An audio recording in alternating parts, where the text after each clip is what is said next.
How do you manage so many teams approaching you? I know you guys have a wait list. How do you say no to all these new teams? I'm pretty blessed to have a good board supporting me.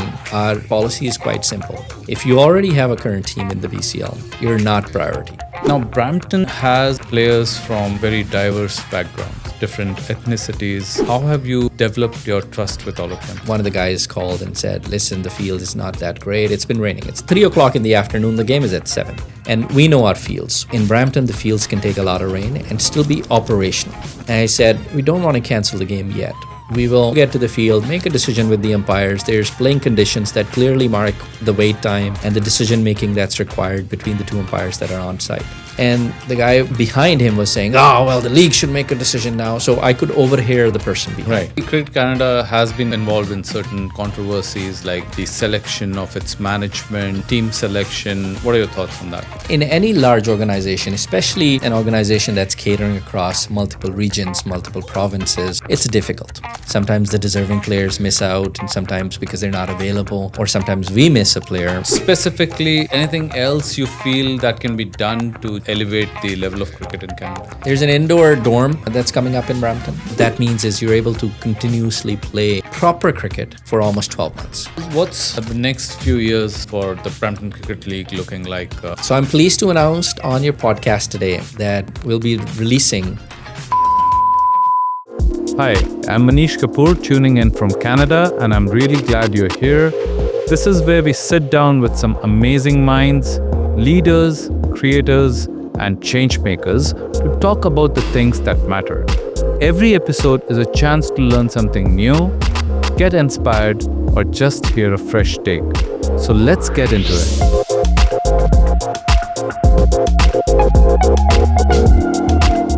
Today's guest is a true champion of grassroots cricket in Canada, a visionary leader who has been instrumental in transforming the sport at the community level.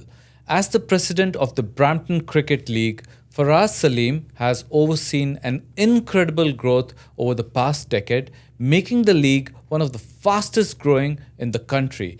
Under his leadership, the league became the first in Canada to host night cricket under the lights, setting a bold precedent for innovation in the sport. With a passion for nurturing local talent and expanding cricket's footprint in Canada, he continues to play a pivotal role in shaping the future of the game. Please welcome the dynamic and dedicated Faraz Saleem. So Faraz, thanks for doing this podcast with us today. I'm really excited. We'll be talking a lot about cricket. I can talk about cricket for a very long time. Cricket has given me a lot of good friends, some wonderful memories. I cannot thank cricket enough. I've known you for so long, and I'm really excited about doing this. So we'll get started. I'll just ask you some very simple questions, and then we'll get down to more interesting conversations. So tell me, who's your favorite cricketer, all-time favorite cricketer, and why? It's an interesting question, Manish. Thanks for having me. It's so good. After all of the time we've spent on the field, it's so good to be doing something unusual, which is not directly related to making runs or taking wickets on the field. So I wish you all the best in this initiative. Thank you. May this be watched by many cricketers and their families. And the question you ask is, for me, being loyal to a particular cricketer has never been a key point. You know, it's I've seen that over my time playing cricket, it has changed. Mm-hmm. It has changed from a bowler to a batter to an all-round aggressive cricketer and to now a bit more mature cricketers in general. So there was a journey where I was a big fan of Wasim Akram and his left arm swing bowling. Loved him. There's a journey where it switched to Sachin and his consistency in the Indian cricket team and how he was able to anchor the innings, to then being the bad boy of cricket like Kevin Peterson. Mm-hmm. I was a huge fan of Kevin Peterson on how he single-handedly could win games and he could disturb opponents and he could in some cases also disturb his own team. To now switching between Rohit Sharma to Virat Kohli, how they have single-handedly managed leadership of the largest team in the world and the scale of cricket in India. So it has switched across the periods, but most of my time has been in batting and all-rounder bowling if I was to pick a cricketer like that. Who's your current favorite cricketer? I think my current favorite would have to be Virat Kohli, which is very common with most of the cricket players as well. Yeah. The criticism he's faced, the runs he's made, and the challenges that he's now seeing at his twilight of his career, it's right now hands down Virat Kohli. Perfect. Yeah. So he's just retired his test retirement. So let's enjoy him while we can. Yeah. So that's great. Now, what would you prefer personally, batting or bowling? For me, bowling has been great.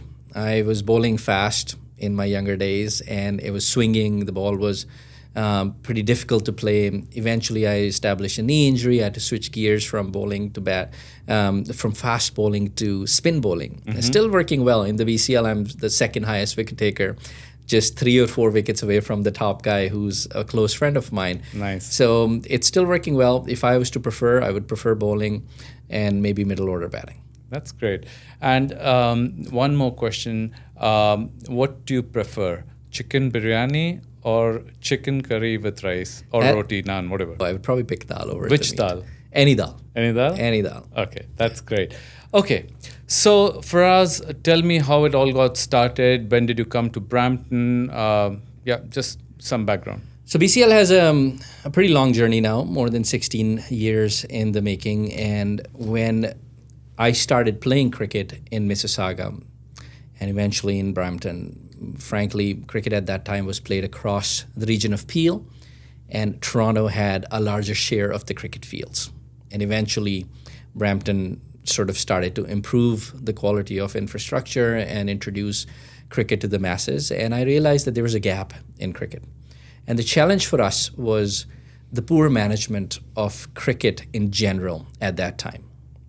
Cricket has now improved a lot. In BCL management over the past 16 years, we're not really focused too much on the quality of cricket and the fields, because that's a subdivision of the quality of management. If the management is good, they will work with the city to get new and better grounds for the players and also have the right umpires in place. And how BCL came into place was we just didn't have the right management of cricket at that time. Okay. The morning cricket did not exist. So this was way back in 2009. 2008, 2009. Okay. Morning cricket did not exist.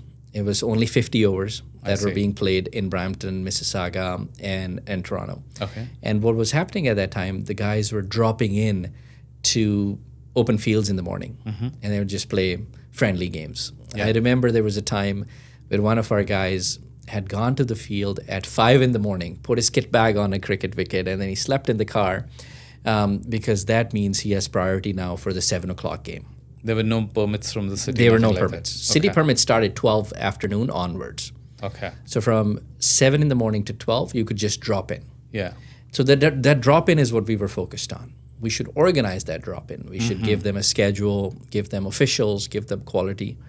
And later we started to realize that So we as in the 4-5... it was management? myself Okay. and a few friends at the time Okay. who are no longer part of the BCL. Some have moved, and they moved away from Ontario. And now the board that I have currently with me has been with me for the last 10 plus years. So they're very versed on what's happening in the city, what's happening on the ground. But in inception, they were not part of the BCL at that time. So why did you choose Brampton? I think Brampton itself is a multicultural city. There's people coming from all around the world who have some sort of synergy with cricket. Yeah. And I chose Brampton as home before I chose Brampton Cricket League as a place to establish cricket in Brampton. Yeah. So I was living in Brampton before BCL came into existence. Okay. And I was traveling to Centennial Park. I was traveling to Toronto for games. I was traveling to Hamilton for games. At that time, Hamilton had one field, and some schedules were How there many too. grounds were there in Brampton at the time? There were a few. Brampton had the Brampton Sports Park, which is the Powerade Center. Okay. Was there. There's some on Credit. There's 410 and Sandalwood. Yeah. Those fields were still around. And there was one that is no longer in circulation. So there were a few, about 6-7 fields were in play in Brampton. Nothing like what they have now. Nothing what we have now. Yeah. And now you've seen it, the demand in cricket in Brampton is so crazy. Like Yeah. last year we had a 100+ team on standby, Yeah. and we only took 8. Yeah. And so Brampton it was difficult at that time to establish the league. The city was a little bit more closed door, Yeah. wasn't very cooperative in establishing cricket as a mainstream sports. Sort of what you perhaps see now in Milton or Georgetown or Caledon, where there's the population is there, but the fields Yeah. are not keeping up with the Right. population. So we had to really struggle to establish ourselves as a brand, as an official league with the city. It took many years. Yeah. I recognize that there was a time where we've done a delegation with the city of Brampton. And the city said, there's no more fields for you. This matter is closed.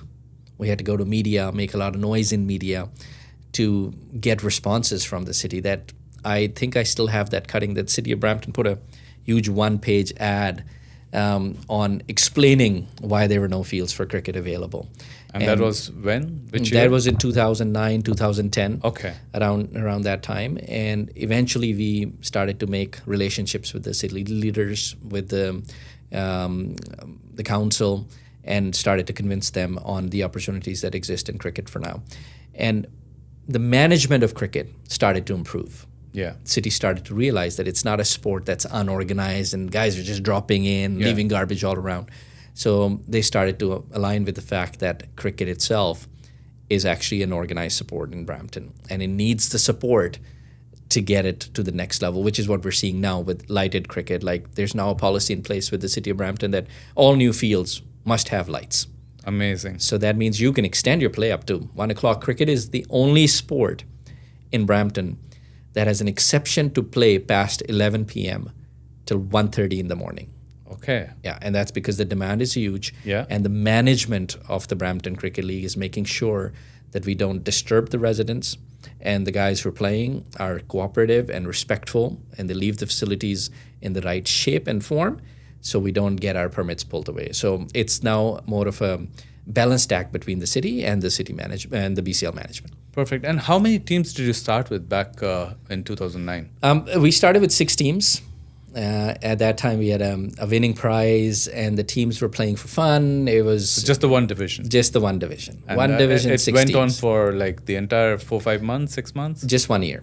It was just that one season, and then eventually we added mid-season. There was an influx of people who wanted to play, and a few years after, Do you have any of those teams that played the inaugural season playing now as well? yes, I mean some of the guys in Premier Cricket Club, they have been part of the BCL since the start.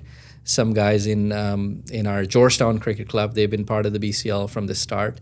There's many who have been part. Some guys in Panthers have been part of the BCL from the start. So there's many who have been part of this stuff, but maybe not with the same teams. Yeah. Whereas the guys I've told you, they've been part of the same teams for 16 years. Perfect. So, Faraz, you are a full-time chartered accountant, Yes. right? And you are the president of the Brampton Cricket League, right? How do you manage both? I remember that my first engagement on television, there was a show called Everything Besides Hockey on Rogers TV. And they had me as a guest. This is 2009. And they were talking about cricket. And they said, how much do you love cricket? And I said, just recently got married. And I said, cricket's my first 5. And it has been like that over the years. Yeah. Outside of professional achievements or my professional work as vice president of finance, outside of dealing with extracurricular as well as not-for-profit boards that I sit on, I've still prioritized cricket over all of those, making sure that there's a good balance. Now, cricket is in harmony with the rest of my activities.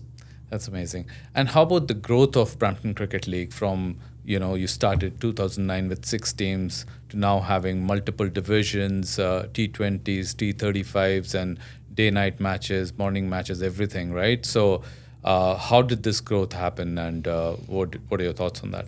Yeah, it happened over a period of time. Some of it happened quickly with the introduction of DRS. So Brampton Cricket League is the only league in North America to have decision review technology. So that means your LBWs, your caught behinds, and right now we're focused on the LBWs more than the caught behind, but those are now being tracked by officials on field. We were the first league to introduce live scoring on the field. So over the period of time, we have not stayed stagnant in just managing and throwing a competition. Yeah. Before lights were introduced in the city of Brampton, we spent 2 years putting portable construction lights that were lit by diesel, and we said we will have a night competition. Yeah. How is this that all other sports in the city have lights, including soccer, baseball, even lacrosse? And there's no lights for cricket. So city was non-responsive at that time, and we put up a portable projections, and in the field we put on, I think, 5 units that you generally see at construction sites. Yeah. And those units were running, and the guys were playing. And I remember Victor Sebastian, who was one of our umpiring, who's now our umpiring coordinator, he was umpire, and he would go in, he would crank up the crane, send it up, and turn on the lights, and the generators will come on. And we threw a competition where we said, this is the first time ever, lights being put for a cricket game, come and play. And That was in Powerade, I think. that was I was part of it. in the Powerade Yeah. Center. And we introduced it to the BCL teams only. You had to be part of the BCL to be able to enjoy that. Yeah. And at that time, we lobbied to bring city officials and the city staff to come see. Yeah. And said, this is not how cricket should be played. This is a concern. Yeah. We need lights. And I remember speaking about the growth that we were supposed to finish at 11. And there was a bunch of teams who've come in, and they were sitting in their cars. After we stopped our official game, they came and said, we'll give you $1,000 to play one game. $1,500. Just let us play under the lights as a one-time thing. But because of permits, we didn't allow that to take place. But the year after, more teams registered, because now we are at Getting a point bigger. where we're throwing new things that the guys are not aware of. Yeah. And it really started to pick up. And then the city started to realize that's not how cricket should be played. And let's introduce lights. And then we found the right locations, and lights were introduced. And now, as I said earlier, lights have now become a mandatory part of all new fields in Brampton. How do you manage so many teams approaching you? I know you guys have a wait list, right? So how do you say no to all these new teams? Yeah, I'm pretty blessed to have a good board supporting me. And Vasant Solanki, who's our secretary, does some of the heavy lifting on management of teams and tracking and so forth. And we are pretty fair with the teams. Our policy is quite simple. If you already have a current team in the BCL, you're not priority. We would encourage people who are Brampton residents who are not able to play cricket. We'll give them a first priority in the new go. And frankly, for the last couple of years, we haven't been able to take new teams because I think over the last 7-8 years, our teams haven't left us. Yeah. So there's been no new spots opening. And the city's been slow in introducing new fields. So you can't really bring new players and new teams if no one is leaving. This year we took some new teams because we got a new field. So how many new teams? We took 8, so we established a brand new division. How did you do it? Like, did you do a lottery system? Or? No, we put an allocation out. So the wait list starts as a first thing. From the wait list, we gave them a set of questions. Do you already have a club in the BCL? Okay. What percentage of your residents are Brampton? Because being a Brampton league, we want to focus on people who live in the city, who've not had a chance to play in Brampton. And then we also established, do you play any other league? So if I have a club that's playing in Mississauga or Hamilton or Toronto, I may not get priority because I'm not starved for cricket. Yes. We're looking for players who genuinely have no chance playing anywhere else. We're not able to get into other leagues. We're also not able to get into Brampton. And we established this criteria based on the feedback that the teams gave us. We sent them a survey, they returned, and then we picked who was meeting our criteria. Now, Brampton has players from very diverse backgrounds, right? Different ethnicities. How have you developed your trust with all of them? I think, as I alluded earlier, being a fair and transparent managers of the league has been the first piece.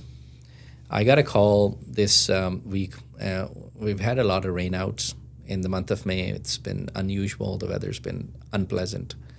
And one of the guys called and said, listen, the field is not that great. It's been raining. It's 3 o'clock in the afternoon. The game is at 7. Yeah. I said, it's been raining. I don't know if we should be going to the field. And we know our fields. We know that they are not as bad as some of the other fields in other cities. In Brampton, the fields can take a lot of rain and still be operational. May not give you the premium experience that you get on a nice warm day, but you can still get a game in. Yeah. And I said, we don't want to cancel the game yet. we will let you get to the field, make a decision with the umpires. There's playing conditions that clearly mark the wait time and the decision making that's required between the two umpires that are on site. Yeah. And the guy behind him was saying, "Oh, well, the league should make a decision now." So I could overhear the person behind. Right. The league should make a decision. We don't want to drive, and it's going to be rain out. And the person who was on the phone saying, "No, they won't make a bad decision. Yeah. Like we'll trust the league to make the right decision. So let's go to the ground and see what happens." So I think that's a testament to the fact that we're not out there to be deceptive or throw people under the bus when the need be. And they went to the ground. 7:00 game started at 7:45. Okay. They were still able to get a game in. Awesome. And I think that was a good thing for me to hear, that a player who hasn't had an interaction maybe with the league managers, Yeah. and the captain has said, no, I will trust the league. I think they make the right decision. We'll go to the ground and maybe we'll be able to get a game in. And they were able to get a game in. That's amazing. This episode is sponsored by Kapoor Law Firm, your trusted real estate law firm serving all of Ontario. Whether you're buying, selling, or refinancing a home or business, their expert team can guide you through every step. And here's a bonus for our listeners. Subscribers to this show can receive a one-time coupon for their upcoming closing. Visit thekapoorpodcast.com to claim yours. Now, something about you, Faraz. You've been inducted in the Brampton Sports Hall of Fame. How did it come along? What are your thoughts on that? Yeah, I think that's a personal achievement for myself. It's nice for the city to recognize all the work that's been done for cricket over the years. And it was quite humbling.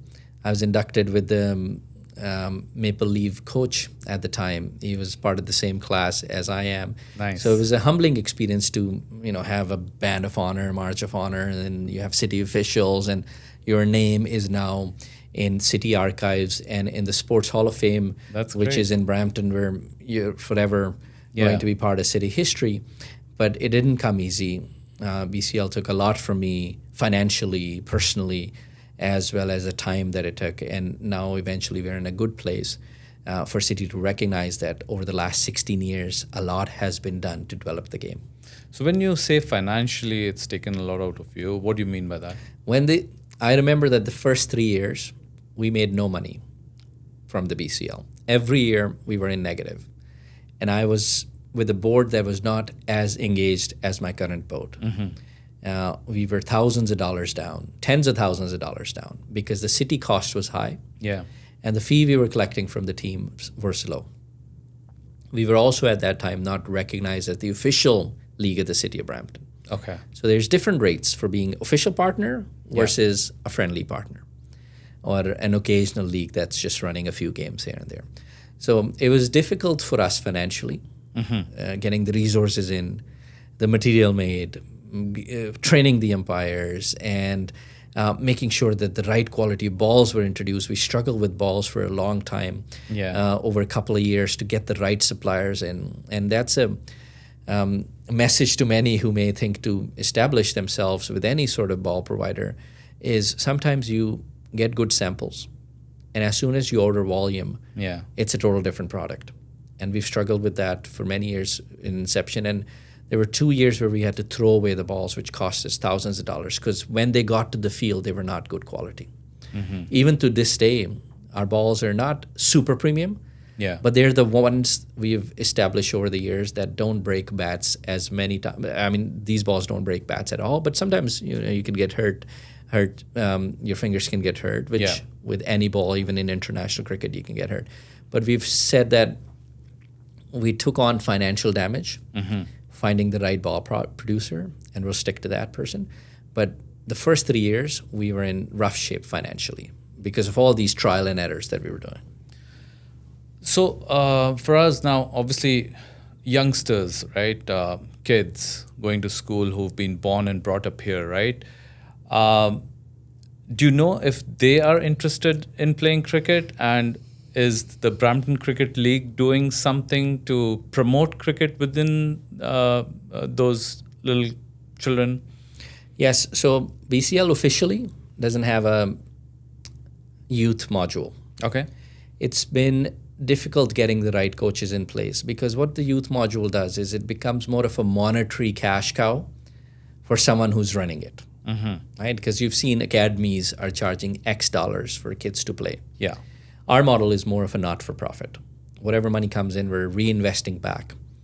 And we're also not part of an official organization because we've seen that there's a lot of politics in some of the official bodies, and we've tried to stay away from that. And our focus has been only on playing adult cricket. Okay. But BCL has officially worked with the city of Brampton in setting up youth leagues for 2025. So the city is pushing Yes. for the children to get into Correct. this. So Okay. city is now established as a league, which is starting, I believe, June 2nd onwards. So you can enroll your kids, check on the city's website, enroll your kids. Some of the programs and the support was originally created through BCL's help. Okay. Now the city have its own staff. We've given them some feedback. They've also trained those staff, and they're now running the show. So I think that gap has now been filled by the city. And at this time, there's no real need for BCL to introduce a youth division. Okay, perfect. Now, there are so many different leagues, right? Brampton Cricket League, and then there is Toronto, Mississauga, Brampton Etobicoke Cricket League. There's so many different leagues. How do you compare yourself to them? What makes BCL stand out? Yeah, for us, the model has been we do our own thing. We do it best. Let them copy us. And it has happened. Yeah, We were the first league to introduce electronic deposit of payments. yeah, Before, the leagues would say, come to the ground, we'll meet you, bring all the cash. I said, oh, that's a stupid model. We don't want to do this. Send us electronic transfer. We'll give you confirmation we've received the funds. yeah. We were also the first league to do live scoring. We were the first to move to our new module that you've seen, our new website. I mean, we've been on it for almost about 6-7 years, but we were the first to move to that. We're the first to DRS. We're the first to take a team outside the country, which is just traveling for fun and also playing good competitive cricket. We're the first to introduce people from other regions to come into our city and collaborate with the city on some of the setup of turf wickets or the boundaries or the bunkers and so forth. So for us, it hasn't been around what others are doing. It's like, let's continue to do more. And if that means others are copying it, great. It's good for the development of cricket across the board. So obviously, I've played the league for, I would say, 9 to 10 years now. I know from my personal experience, we've not left BCL. And I've spoken to players, and everyone has high regards for Brampton Cricket League. Now, I have this question. This incident happened when I was the captain of my team back in the day, 2017 or 2018. I don't exactly remember. So this was controversial at the time, right? And me and you were involved, right? You were the president.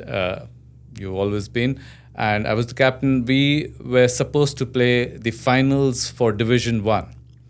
And on the same day, at the same time, we had another knockout game for another league that we were playing in.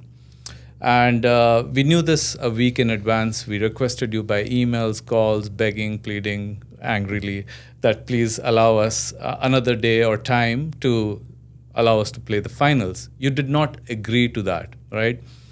Do you think that was the right decision, and do you still stand by that decision? I think that's a good question, and there may be many like you who are still facing that challenge. The problem with us is, you'll remember, or maybe you haven't heard, that there's other leagues in Brampton, at least the one other league, who were not able to host their playoffs because they ran out of scheduling spots. Okay. And I have worked with our scheduler, Chaitanya Sani, is been quite aggressive in making sure the schedule doesn't change as much. Yeah. Because what happens is, once you make a change in one spot, it affects 2 or 3 teams at a bare minimum. Yeah. Sometimes even 7 or 8 teams altogether. And we release our playoff schedule in August. We establish it, we send it to the teams, we let them know these are your possible dates. 1 versus 4, 2 versus 3 will happen on these days. And we also don't push our schedule past October. We try to finish it end of September, and maybe leave the first week of October as a buffer. Mm-hmm. If the weather's good, once we hosted a Thanksgiving tournament in October, we invited all the teams to come back and say, all the champions come back, let's do a joint championship. So it's at that time, I don't specifically remember, but it's hard to adjust. And also, because of our proximity to the teams, if I make a schedule change for you, I'm sure that the other captain or the other team will say, I don't have my guys available on the other day. You're Yeah. giving this person a favor. Yeah. So we stopped doing that. We said, we will be transparent. And if it's a conflict, then it's something the teams need to manage, not the league. And it has happened. It has happened with other clubs as well. Most have said, we'll put a team together and let's see what happens. But past August, we don't really make changes in playoff schedule. Perfect. Again, we were disappointed at the time, but eventually I do understand that, logistics are such that certain changes cannot be made. So we do understand that. Cricket Canada, is Brampton Cricket League a part of Cricket Canada? Are you associated with them in any way? So how the hierarchy works, Manish, is you have the clubs that are part of a league, or the clubs that are part of a division. The division is part of the league. And the league is part of Ontario Cricket. And from Ontario Cricket, you are then eligible for Cricket Canada and then naturally ICC and onwards. For us, we were part of Ontario Cricket during our inception. Over the years, we've realized that it's been less value for us to be a larger part or a smaller part of a large organization. And our focus has been, because all of my board members were active cricket players who were playing in clubs. And our focus was mostly on fields, our focus was mostly on umpiring, and our focus was on balls and keeping costs low for our clubs as well. So at that time, we just didn't have the appetite or the interest to be part of a large hierarchy and try to, be behind curtains or be puppets for something else that is not clearly focused on development of the game of cricket. So we chose to not be part of Ontario Cricket. So, hence not a part of Hence Cricket not part Canada. of Cricket Canada, I see. So, obviously, Cricket Canada has been involved in certain controversies like the selection of its management, team selection. What are your thoughts on that? In any large organization, especially an organization that's catering across multiple regions, multiple provinces or territories, it's difficult. And running a league, it's difficult. Yeah. You're dealing with, if BCL 11 was selected, there's always a challenge. We've put BCL 11 together. It's hard to put the right players. Sometimes the deserving players miss out, and sometimes because they're not available. Yeah. Or sometimes we miss a player we just didn't know existed in the league. So it's tough. Selection is tough. But if you're a manager at Cricket Canada, you're a stakeholder, your job is tough. And that's where the organization needs to come to the table with bigger teeth to manage that situation. And if the selection criteria is incorrect, that's up to them to fix that. And that's what I would say. And you see that across international teams as well. Mm-hmm. We become living room experts on team selection. Yeah. I have gone to cricket fields. We watched recently, a few friends, we watched India versus Pakistan game in Dubai.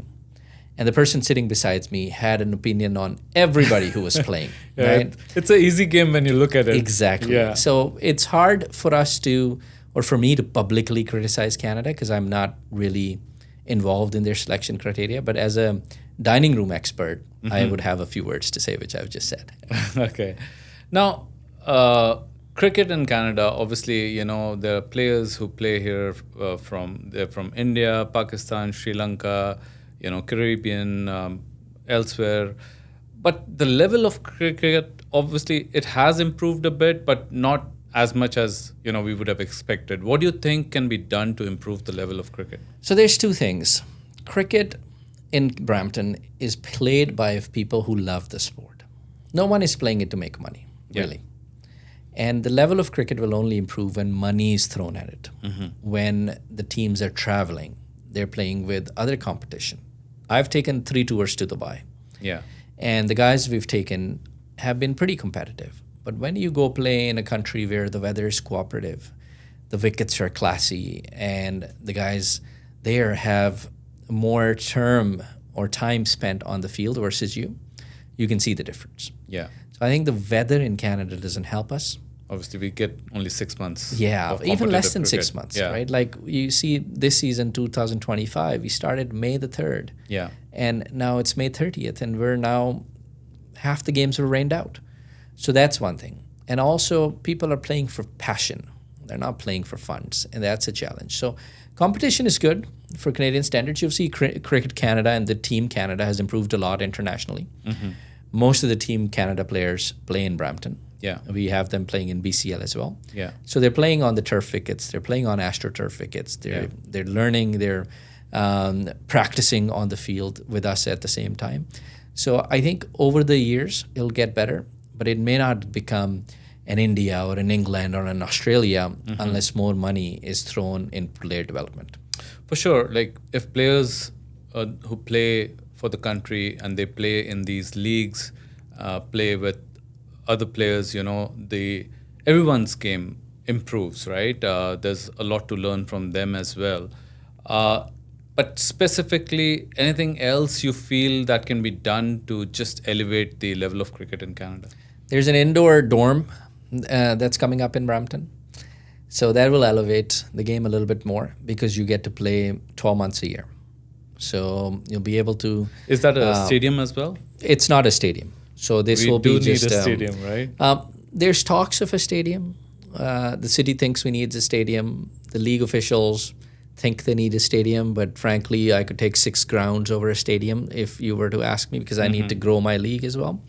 Stadium will increase the infrastructure space for our top guys, but would it work with Division 3, Division 4 teams? Maybe not. Yeah. Right?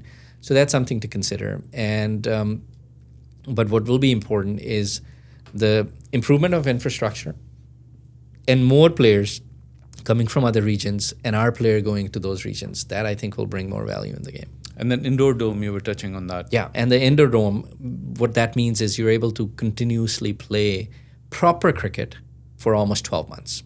So you're not stuck in lanes or smaller space in the winter. You're playing proper cricket for 12 months. So the indoor dome, is it a full-size cricket ground, kind of? It won't be, roughly it'll be the size of Flower City. Okay. The field's like Flower City. It'll be a dome So like a smallish that. cricket ground. Okay. 45 meters on one side, 55 meters on the other, roughly around that, hopefully.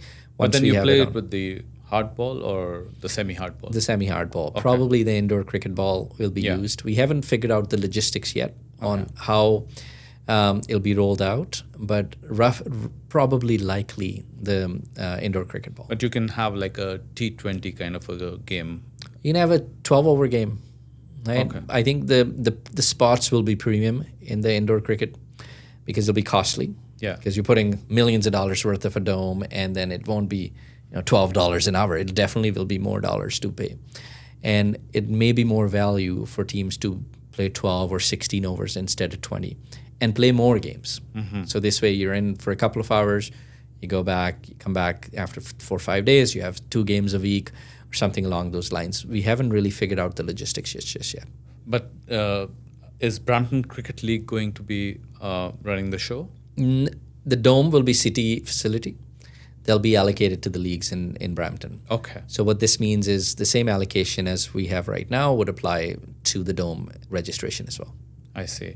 Now, Faraz, you've been in a leadership role all through your life, right? Like a president of BCL from 2009. How do you handle criticism? Now I handle it pretty well. Yeah. So, and even in my earlier days, I was pretty casual with criticism because it's easy to criticize. Because I tell you, when I started my financial journey as an accountant, I was part of an organization where my indirect boss, so this was me, this is my boss, then there's another boss, and then here's another boss. There's a 4-layer of bosses. And the second from the top would give me a lot of work. Okay. And I would say, man, this is shit. Like, what is this life? Like, I have to do his job. He doesn't do anything all day. And blah, blah, blah. Young guy, living the millennial lifestyle of saying, I know more than everybody else. I need to do less for more money. And one day, out of frustration, I mentioned it to the top guy. The second in command doesn't do anything. And I'm like layer 4, and he's coming and giving me all the work. Nice. So he sat me down. He said, listen, young man, sit down. Do you even know what he does all day? I said, I don't know, but I know that he gives me all his work. So you actually don't know. You haven't been exposed to what he's doing all day. So for you to think that you are doing his work and he's doing nothing is an incorrect statement. You'll never get successful in life with that approach. So you have to start to think, yes, I'm going to do my work. And the stuff that's given to me is maybe learning. And sometimes you have to be smart and say, no, this is too much. This is not my job. I'm not doing it. But you have to learn that a person above you or the person above you is there for a reason. And they're doing more that you're not exposed to. And that's what I also look at on the player front. A player on the ground can criticize the league management, the league president or the league coordinators. Yeah. But frankly, they're not exposed to the 35,000 feet of view that the league will see based on city logistics, based on team logistics, based on umpire logistics, based on the last time we had a change with this team, we're not going to make a change logistics. There's so many things at play. So I now treat it as these guys just don't know. It's unfortunate. And yes, if there's a good criticism, we adjust very quickly. We're probably the most agile when it comes to feedback that is warranted and we can make changes on. So we've taken that at face value. But I don't really get bogged down in teams sometimes being unhappy. And over the last few years, teams are actually pretty happy. Yeah. And we tell them the truth, and we don't try to hide behind no responses and no return of emails, no return of phone calls. We tell them the truth, and we said, this is where we are. What would you do? Yeah. And I said, okay, Paji, we understand your situation. It's okay. We are also proud to be sponsored by Kapoor Vastrale with locations in Mississauga, Ontario, Surrey, British Columbia, and Fremont, California. For the finest selection of ethnic Indian clothing, visit your nearest store and explore their beautiful collection. And just for our subscribers, you can get a one-time discount coupon by visiting thekapoorpodcast.com and filling out the form. So I've been a part of the league and I've spoken to other team owners and captains, right? And they all have a high level of respect for the Brampton Cricket League. So that's great on you. Now for us... And Manisha, I would like to say that, like, even though I am, at the 35,000 level, but I have people like Vasant, Chaitanya, Victor, who are on the ground talking to the teams, dealing with them with umpires, dealing with them on player registration. And they have a good ear on what's happening around the structure. And they also play a meaningful role in making sure that the team's experience stay happy, because they're basically our customers. They're paying for us to entertain them. And we are not the stakeholders who would say, we will do as we wish. We'll put a nice competition together. We'll give you some flexibility. Some places will say, sorry, you can't do that. You can't ask for your own umpires. Like, that's not going to happen. Right. We will decide on who will come to the field because we want umpiring to be neutral in general. But for us, the teams are our customers. And we like to keep them happy and at the same time keep a good balance, because sometimes you have to say no to the customers as well. Yeah, absolutely. Now, you speak really well and you are politically connected. Any chance of you looking to get into politics? Yeah, at this time, I figured that it'll be best for me to be aligned with politics versus being in politics, because you are dealing with multiple opinions. I think my personality is more administrative in general versus not-for-profit. So I don't think I will be super engaged in the political process because, and we see that for cricket. If you talk about a new stadium, there's a city announcement, or a new cricket field. That's it. City said, turn a friend to a brand new field. And the comments that come under on the social channels is like, this money should have been spent on a hospital. Yes. This money should have been spent on, the snow removal. Yeah. That is frustrating because it's easy to be a keyboard warrior, but you don't recognize that the infrastructure budget for sports is exclusive to sports. Right. Cannot be used for snow clearing, cannot be used for hospital. And that is education. Sometimes I get frustrated with that, and I don't think I'll be a great politician. And I think our mayor, Patrick Brown, does a good job. Like, you'll see all of the council being taken out to cleaners over a small thing like snow removal. Not a small thing, but during snowstorm, city can be slow. And people are tagging their city councilors and for their region. And Patrick Brown is the one responding to criticism. Sometimes I think I can't do that, and I would be like, you just don't know. Yeah. But he's done a good job of, going down the grassroots and saying, listen, it's 2 hour wait time. We're behind. There's equipment that's broken, and we will get it fixed. And the people are like, how can the equipment break? This is BS. How can the city not have? But people don't understand that the city uses a third party for this facility removal and cleanup. So it's like the red tape is all around, and sometimes it's not as agile to make decisions. So what I would like to do is stay non-political, be more administrative, and be more agile in my decision making. And that's why I think I would probably stay aligned with politics, but away from mainstream politics. Yeah. Sports, again, I think everyone should understand how important sports is in today's day. And obviously, Patrick Brown has done a lot for Brampton and for Brampton cricket as well. What are your thoughts on his leadership? I think Patrick has been the hands down the best mayor we've had for cricket in years, especially in our tenure over the last 16, 17 years. He's very responsive. He's been very focused on the needs for cricket.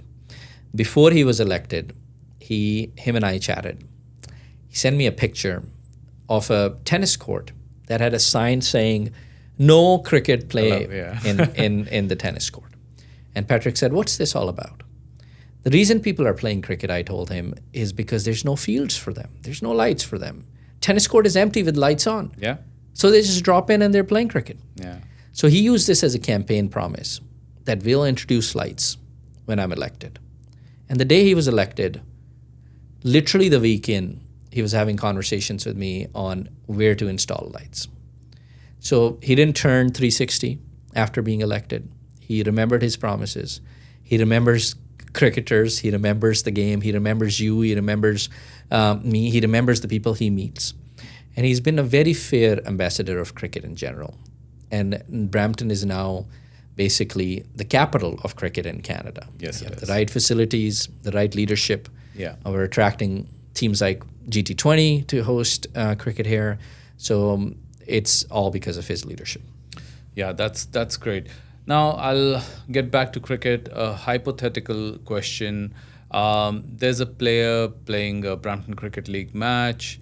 He is involved in an unsportsmanlike conduct. How would you handle that situation? So we have playing conditions that cover all of this. There's level 1, level 2, level 3, and onwards. So those conditions are honored by the umpires, the captains. The captains review them before they sign for the year. They provide their opinions on acceptance. When a new team comes on board, we share those playing conditions with them, and we tell them this is what the penalty will be for unsportsmanlike conduct. I think over the past few years, we've been pretty reasonable with our on-field management. But there's been suspensions here and there. People get unusually upset over a small thing or some banter on the field that creates nonsense. It has happened. And for us, we would take a report from our officials on the ground. We'll take a report from the two captains, maybe the report from the players. And then we'll levy our fines or penalties accordingly. Sometimes we've also allowed for an appeal process. In serious offenses, the player has a right to appeal. And we've got a third-party mediator who's a neutral body who would come in and then decide on the outcome of that. Should it be reversed or should it go in the favor of the league or the player? So there's a protocol of processes in place. Frankly, over the last few years, we haven't had to use them too many times. So, again, I could be wrong, but did this happen quite a bit 5 years back and it's improved now? It happened not 5 years, even longer than that. Okay. And roughly that's because we were too friendly. The processes were there, but sometimes the friendly batter can, even between players in the same team, friendly batter can lead into problems. And we've sort of elevated ourselves a little bit more from being too friendly with the clubs. And they realized that, so about 7 years ago, we had a legal issue where we had to get a lawyer involved, and we had to suspend the whole team. Okay. What happened? It was around the fact that players. So now there's the rule in the BCL that the players are your responsibility as well as the spectators. So if they're sitting in your pavilion, they are your responsibility. And what we designed is at that time, spectators would come to the field would have a little bit of too much to drink, and then they create unnecessary disturbance for the on-field players. And that resulted in an interaction which was not friendly after the game. Okay. And that resulted in us having to suspend players. What the players did was the next day they came back and they cut the matting wicket that existed on the field at that time. This was playoff season. Yeah. And they came and they cut pieces and left the pitch damaged. What they did not know is the city of Brampton had cameras pointing to the field. Okay. So in clear vision, you can see who was on the ground, what they were doing, and then we had to levy penalties. And for that, we had to get legal help. The letters were sent to their homes. They were suspended. And it's an unfortunate reality of a growing league. It doesn't happen anymore because now we know where everybody lives. So, but it doesn't happen to that extent. There's still some banter here and there. People get suspended for 1 or 2 games or maybe get a fine of some sort, which is common even in international cricket. Yeah. But the damage to field has not happened because players in general have grown up. Yeah. They recognize this is a nice field and we can't damage it. And, you damage our mat, we'll get a new one, which we did the next day, and we restarted playing cricket. But the team itself was suspended for 2 years, which was unfortunate for them because that suspension was also supported by BDCL at that time. They said, if BCL is suspending them, we're also suspending them. Nice. And we're still doing that. Like if BDCL suspends a player for misconduct, we're doing it too. Oh, I didn't know that. Yeah, like Prem and I, we were talking and we say, okay, we're suspending Faraz because he did this. And that's to extreme level. If there's abuse, physical abuse, suspending in BDCL, we'll honor that decision too. Okay. So it's to... So the players have to take notice of this. Yes, yeah. For sure. Play cricket as a gentleman's sport. Be aggressive, no problem. Yeah. Be aggressive to the extent you see in Sledge international and cricket. have fun. It's all fair while you're playing, but then there has to be a limit. Yeah, don't get personal and don't get physical. Yeah. Those are the 2 conditions. Our umpires do a pretty good job now because over the last few years, we have same umpires who now know players. They get ahead of it very quickly and they try to say, Faraz, don't do that. I know, last game you did. I will not tolerate it now this time. So players are generally cooperative now. That's awesome. What are the challenges that the league is facing today? I think the challenge we see is naturally with inventory. We need more fields. And I put this as an open challenge. If we're allowed to play 24 hours a day, or if we can play all night, we will have players playing all night. Yeah. We need more fields.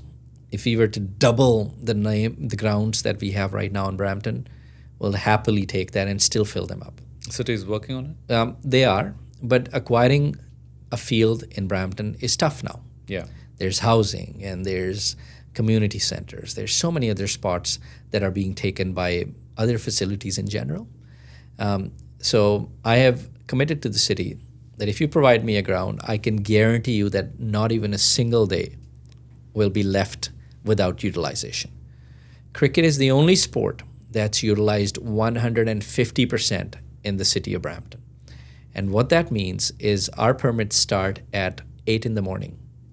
City is issuing permits from 6:30 to 7:45 So does the in the city morning. issue a permit for the entire day or for certain hours during the So day? some fields are certain hours. Some fields are entire day. Okay. We have permits that are pretty much the entire day, and then we break down the slots based on our availability. But on the long weekend, sometimes you get permits from 12 to 6 and then 6 to 12 and onwards. But Could you exchange the permits with other leagues? no. No. Subleasing is not allowed. Okay. If you don't need permits, you return it back. Okay. It's simple as that. And the city can decide who the next on the list is, and they give it to them. We've never sublet. We've never given it to teams or other leagues. It's just not our business. Okay. So for us, what's the next few years for the Brampton Cricket League looking like? What are your plans? So I'm pleased to announce on your podcast today that we'll be releasing a Masters division coming up in 2025, perhaps 2026, perhaps 2025. Okay. And what the Masters division does is right now we have divisions for 20 overs. We have divisions for 35 overs. And Masters divisions will cater to players over 40. Okay, that's me. That's good. And they will be focused on, they will get DRS technology in their games. They will get live scoring. They will get food catered. They'll get ground set up. It'll be a very concierge experience for them. So everything will be paid for by them, but everything will be supported by the league. The league will provide the resources. All you do is you just come in, play your game, have a good time, and stay competitive at the same time. So that's our next immediate action plan. Over the years, we've done so many things, from light introduction to DRS introduction to landing a sponsor like the Habib Canadian Bank, to supporting man of the matches across the board in our games, to now introducing the launch of the Masters division. That's really nice. Now, obviously, do you still think that you want to restrict yourself to Brampton only, or you want to expand it to other cities as well? Brampton is home, Yeah. and that's where we've been born and bred for cricket. And for now, there's no plans to go into other cities. I have a good friend at the city of Caledon, town of Caledon, who's part of the council, who said, hey, come into Caledon and expand. But most of our board members and our teams are Brampton-based. Maybe there's an synergy we'll have with Caledon. I know that I have provided guidance on Georgetown and the development of cricket in Georgetown, but my personal focus has been and will be Brampton for now. Perfect. So that's about it for us for today. Before we leave, I would like you to give one suggestion. It could be personal, professional, lifestyle, to our listeners. I mean, that's there's so many things I've been part of, but for me, I think the most important one would be to live your life as you would on a very short leash, because time goes by very quickly. And if there's something you want to do in your life, aim to do it now and don't wait for too long. Perfect. This has been amazing. Thanks so much for us. Thanks for coming. Okay, thank you for having me. This episode of the Kapoor podcast was proudly sponsored by Kapoor Law Firm and Kapoor Australia. If you are enjoying the show and want a one-time discount code, head over to our website, thekapoorpodcast.com, and fill out the form to receive your subscriber-only discount code. Whether you're looking for legal expertise or premium Indian ethnic wear, our sponsors have you covered. One more request to all of you, please do subscribe to the show and leave a comment to let us know what you think and how we can improve. We'd love to hear from you. Thanks for watching, and see you in the next episode.